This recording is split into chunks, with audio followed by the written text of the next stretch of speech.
President Trump taking over Sin City last night, cashing in on his no tax on tips and entertaining the crowd like a Vegas headliner.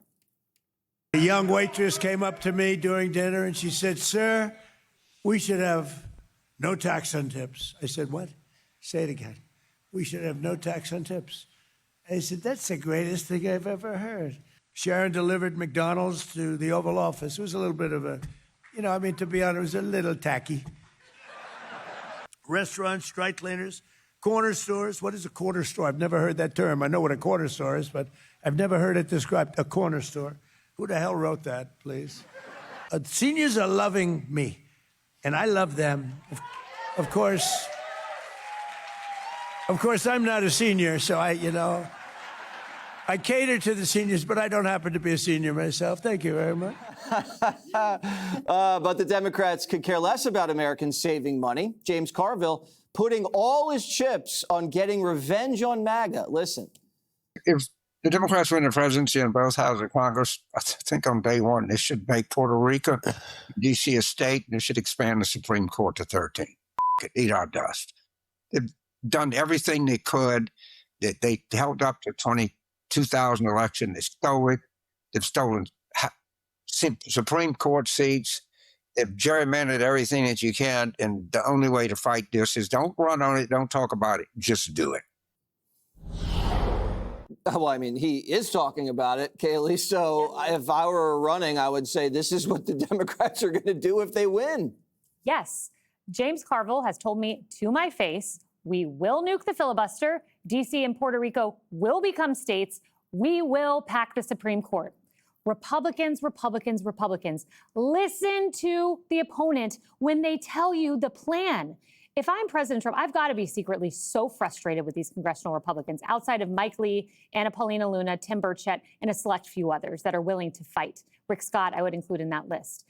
They are making him single-handedly fund DHS, find workarounds, try to secure voting via the Save America Act. Now the states are trying to pick up the gap where Congress left off. Your opponents will do this. Maybe if they take over the Senate this time, I don't think they will take the Senate back, but 4 years from now, 6 years from now, whenever that happens, it will happen. And I wish Republicans had half the backbone that Democrats have when they hold the gavel. Because as one senator said to me, quote, "We're going to look like schmucks if we don't do this now." And that was Ron Johnson, another great senator. Harold, so tax day, everybody got the refund, the big, beautiful bill kicking in.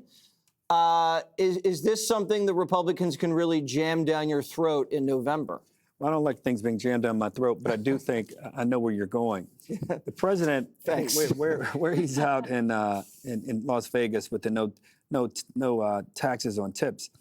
I think the question for a lot of people, and it's going to be curious to see. I don't know the answer. I read some of the data and suggest that the tax break a lot of Americans are getting, or a lot of that is now being consumed by over the last few months, and hopefully we'll see if the deal gets done. You'll see lower gas prices, but certainly gas prices and higher food prices, and really probably the biggest dampers the higher housing costs for so many Americans. Yeah. So we'll see where it goes here. But if I'd be talking about the things that you guys are talking about, I don't know if James Carville has a strong theory of the case, but he won't be in the Senate or the Congress.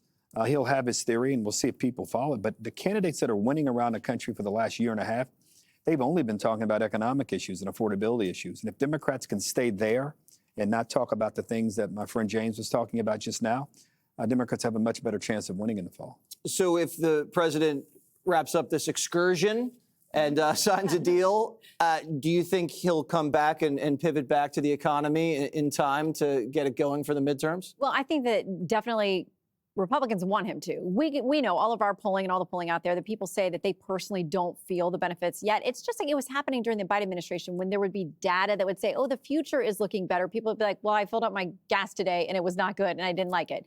So the more he talks about the message, and he can do this because I think he loves being in campaign mode. And this year, though, he's not on the ballot.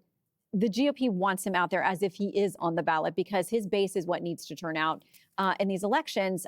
He likes to be out there campaigning, and he needs to campaign as if he is on the ballot because if he loses the House and Senate, He's going to be impeached. I think we all know that's absolutely going to happen, that effort.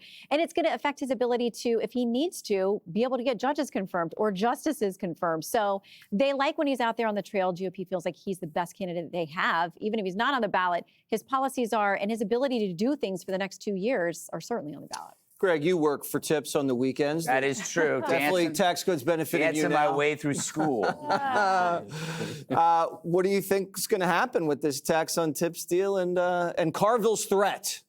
Well, Kayleigh's right. He's telling you what we need to hear. They're coming for blood. So the argument that we shouldn't nuke the filibuster because they might do it to us, they're going to do it to us anyway. But I'm still trying to figure out what he's really mad about.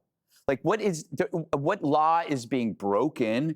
Who's getting hurt? I don't really know what. He reminds me of, like, when you're watching a sporting event and the camera pans to a fan in the stands that is just weeping because they missed a field goal. But he's weeping, A, because they missed a field goal, and B, he can't do anything about it. So he's just there whining incoherently, obviously. Hammered. Okay, no tax on tips. Again, another governor, Spanberger, blocked the state no tax on tips. So that's $80 million that goes from workers into the coffers of Virginia. Virginia's introduced an amazing number of new taxes. Remember the dog walking, gym memberships, leaf blowers, taxing DoorDash, Uber, firearms, paid family leave, and my favorite, fantasy sports operators. Democrats are now taxing your fantasy. They will tax anything. What's next? You're going to tax my dreams, my nightmares, my hallucinations, panic attacks. You're going to tax things that you can't even touch. But I like when Trump was criticizing that little stunt. He's not like any other politician because he doesn't consider politics part of the game at all. To him, he does his thing on behalf of the United States. He's our agent. We hired him. When politics rears its grisly head, he sees it as an obstacle. The most disgusting part of doing business is politics. He'll talk about it. As a businessman, nothing slows business down and dilutes progress or results more than politics, which is the only kind of thing that bureaucrats have to ensure their own survival. That's why he has such disdain for it. It's like, I don't have to deal with this in real life. Why do we have to deal with it here? How have your panic attacks been recently, guys? Oh, fantastic. I only panic when you're around. Can I give you guys one number just to consider? In 2019, this is everybody, in 2019, the nation's debt was $22 trillion. Today, it's $39 trillion. I'm with you. And so I think whichever party, someone needs to address, because I think the president, you can not tax tips, you can not tax a lot of things, but if we don't deal with it, I'm old enough to remember when Republicans really cared about this. But you're a Democrat and your party never cared. When I was there, I was part of the Blue Dog Democrats. This is all we talked about. But we have now reversed it. You know what happens now?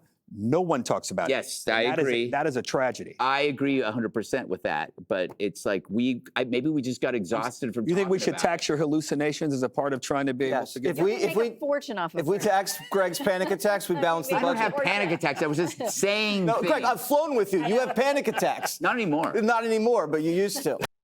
Be sure to like and subscribe for all the Fox News latest on YouTube and catch full shows streaming now on Fox One.